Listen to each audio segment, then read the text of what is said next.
Sir ఇప్పుడు జనవరి నుంచి జగన్మోహన్ రెడ్డి గారు ప్రజల్లో తిరుగుతారు. జనవరి సంక్రాంతి తర్వాత ఇప్పుడు మళ్ళీ ర్యాలీస్ పెడుతున్నారు. సో, ఏమంటున్నారంటే ఇప్పుడు వీళ్ళందరూ ఏమంటారు కొంతమంది న్యూట్రల్ పర్సన్స్ కూడా మాట్లాడుతున్న పరిస్థితి. సో, మీకంటూ ఒక డ్యూటీ ఉంది. మీరు అసెంబ్లీకెళ్ళకుండా మీరు ప్రజల్లోకొచ్చి తిరుగుతానంటే అది ఎంతవరకు కరెక్ట్? ప్రజలే మీ మీద వ్యతిరేకత చూపిన పరిస్థితి ఉండేది కదా! ఫస్ట్ మీరు అసెంబ్లీకెళ్ళి మాట్లాడండి. దాని తర్వాత మీరు ప్రజల్లోకొస్తే మీకోసం నేను అసెంబ్లీకెళ్ళి మాట్లాడుతున్నాను వినిపించిద్ది కదా! డైరెక్ట్ మీరు ప్రజలకు ఇంకేం ఉపయోగం? అదేదో అసెంబ్లీలో మాట్లాడండి. తప్పుడు నిర్ణయాలు ఈవెన్ కరెంట్ బిల్స్ పెంపు దాని గురించి అయన్నీ మాట్లాడుతున్నారు గదా! అయన్నీ అసెంబ్లీలో మాట్లాడి మా దగ్గర రండి అన్నట్టుగానే చెప్తున్నారు. ఇంకా 4 ఇయర్స్ టైమ్ ఉంది గదా! అని అంటున్నారు. మీకు ఒక మాట చెప్పనా? ఒక అపోజిషన్ ఎప్పుడైనా స్పాన్ ఆఫ్ నో టైమ్ ప్రజల్లోకి వచ్చేసిందంటే, ప్రభుత్వ వ్యతిరేకత అన్నది నివురుగప్పిన నిప్పులో ఉందని అర్థం. సార్ అలాంటప్పుడు పవన్ కళ్యాణ్ గారు మూడో రోజే బయటకి రావడం జరిగింది గదా! ఓడిపోయినప్పటికి. అప్పుడు వ్యతిరేకత అనుకోవచ్చా 3 డేస్‌కే? ఎప్పుడు? 2019లో ఆయన ఇచ్చిన స్టేట్మెంట్ మీ దగ్గర ఉంటే చూడండి, లేకపోతే నా దగ్గర ఉంది పంపిస్తాను మీకు. హ్మ్. ఏ ప్రభుత్వానికైనా 6 నెలలు సమయం ఇవ్వాలని చెప్పి 6 నెలలు వెళ్ళిపోయారు. తర్వాత కరోనా 2, 3 ఏళ్ల పాటు ఎవరు కనబడలేదండి ఆంధ్ర రాష్ట్రంలో. మీరు ఎవరో వచ్చి ఉద్యమాలు చేశారని చెప్తున్నారు. మహా అయితే స్టీల్ ప్లాంట్ ర్యాలీ గురించి పిలుపునిచ్చారు. భవన నిర్మాణ కార్మికులకి ర్యాలీ అని పిలుపునిచ్చారు. తర్వాత ఆయన మర్చిపోతే ఎలాగా? చేత మనం ఇవాళ ఉన్న సిచ్యువేషన్స్లో మొన్న జరిగిన వాళ్ళ కార్యకర్తలు వాళ్ళ ఇన్ఛార్జీల సమావేశంలో జగన్మోహన్ రెడ్డి గారు ఇచ్చిన పిలుపు కలెక్టర్ ఆఫీసులు కరెంట్ ఆఫీసులు ఇట్ల దగ్గర గొడవలు ధర్నాలకు పిలుపులు ఇచ్చారు. నెక్స్ట్ జనవరి 3వ వారం తర్వాత నుంచి ప్రజలలోకి వచ్చి అంటే వాళ్ళ పార్లమెంట్ నియోజకవర్గాలుగా కార్యకర్తలను కలిసే కార్యక్రమం అంటే వాళ్ళ పార్టీ డిజైన్డ్ ప్రోగ్రామ్. మీరు ఇవాళ పార్టీ డిజైన్డ్ ప్రోగ్రామ్ వెసెస్ మీరు ఇవాళ ప్రజా సమస్యలు అసెంబ్లీ గురించి మాట్లాడుతున్నారు. మీకు అర్థమైందా? అదే వాళ్ళ ఇప్పుడు కాంట్రడిక్షన్ ఎక్కడ వస్తుందంటే ఆయన వాళ్ళ కార్యకర్తలను కలవడానికి ఆయన అసెంబ్లీ సమావేశాలకు రావడానికి వాట్ వైట్ ఈస్ కనెక్టెడ్.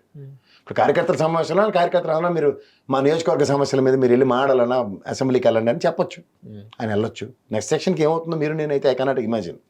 ఎందుకంటే మొన్న ఇది బడ్జెట్ సమావేశాలు అపోజిషన్ స్టేటస్ లేకుండా నేను లాస్ట్ దీంట్లో కూడా చెప్పాను. నేను అపోజిషన్ స్టేటస్ లేకుండా వెళ్ళి కాన్వర్సేషన్స్ ఉండవు. అట్లా ఒక మంచి ఆపర్చునిటీ అనుకోవచ్చు కదా సార్. ఎలా అనుకుంటారండి మీరు? మీకు అర్థం కావట్లేదు. మైక్ ఇవ్వరు, మైక్ కట్ చేస్తారు. ఓకే, మైక్ కట్ చేయడం కాదు, you are not getting my point. Mike ఇవ్వరు అనుకున్నా. జగన్మోహన్ రెడ్డి గారు ఒక ఎమ్మెల్యేగా ఆయనకి మైక్ ఇస్తారు, ఆయన మాడొచ్చు.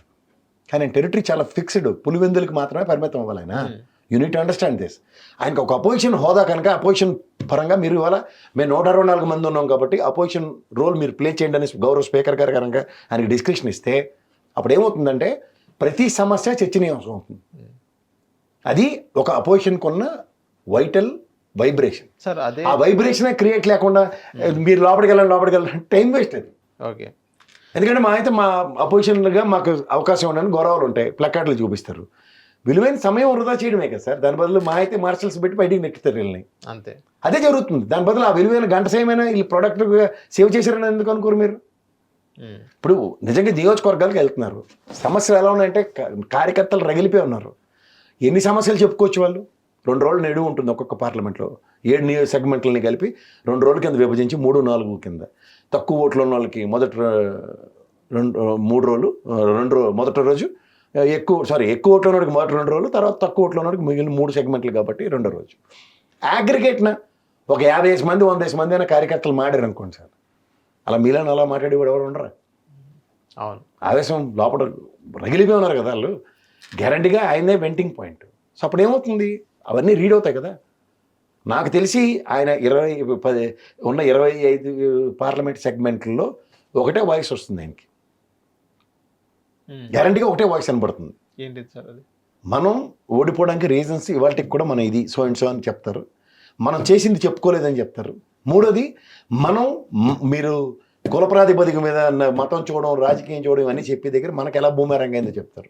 ఒక రెడ్డి సామాజిక వర్గం ఎలా వివక్షకు గురైందో చెప్తారు. సో వీటిలన్నింటి నుంచి అవుట్కమ్ గ్యారంటీగా ఒక అధినాయకుడైన ఒక పార్టీ ఈ has to come back. So come back అనే దగ్గర అవన్నీ ఏమవుతుంది, అది రిట్రాస్పెక్టివ్ ఎఫెక్ట్తో ప్రక్షాళించుకున్నప్పుడు ఎలా ఉంటుంది పరిస్థితి?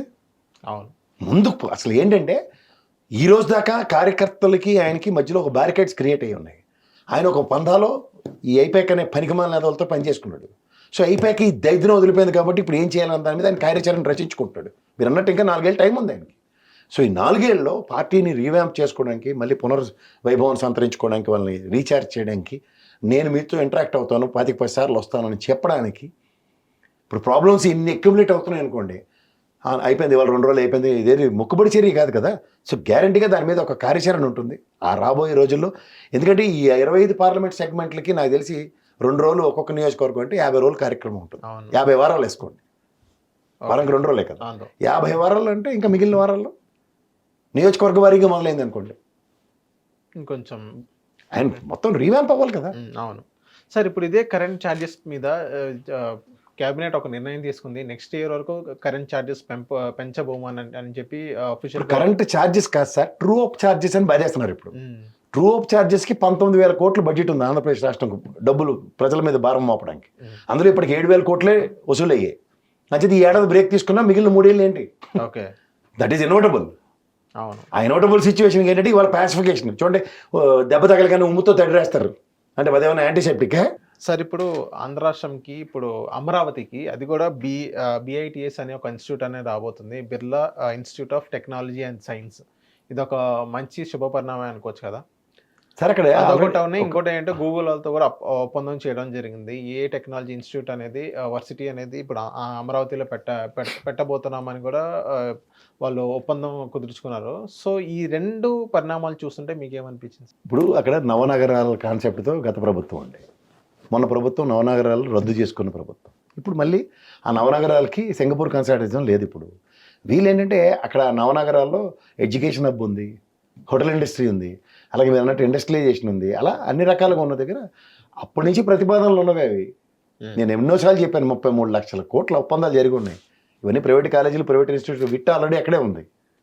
అవును, ఎయిమ్స్ వచ్చింది అక్కడికి, అనంతపూర్తి కాదని అక్కడ తీసుకొచ్చి పెట్టారు. సో ఇవన్నీ జరుగుతున్నప్పుడు ఒక ప్రభుత్వ విధానానికి మీరు ఇవాళ వచ్చింది అది, దాని బిర్లా ఇన్స్టిట్యూట్ ఆఫ్ టెక్నాలజీ వాళ్ళు వచ్చారు, టాటా వాళ్ళు వస్తున్నారు, వెల్కమ్ చేయండి సార్. ఆంధ్రప్రదేశ్ రాష్ట్రం అది, ప్రభుత్వాలు మనకేంది సార్, ప్రభుత్వాలతో ఏం సంబంధం? అవన్నీ అంటే ఆంధ్ర రాష్ట్రం గురించి మాట్లాడుతున్నా. Yes, the pride of Andhra Pradesh. ఇవాళ గ్యారంటీగా అలాంటి ఇన్స్టిట్యూట్స్ ఏ వచ్చినా వెల్కమ్ చేయాలి. ఎస్, అందుకని రాకుండా ఎందుకు ఉన్నాయని ఈ రోజు దాకా బాధపడాలి, అంతకన్నా ఇంకెళ్ళలేదు. హిట్ టీవీ యాప్ ని డౌన్లోడ్ చేసుకోండి. ఇందులో short news, live news, entertainment movies అన్ని అవైలబుల్ గా ఉన్నాయి. Please download Hit TV app. Hit TV app. Hit TV యాప్ని ఫ్రీగా డౌన్లోడ్ చేసుకోండి.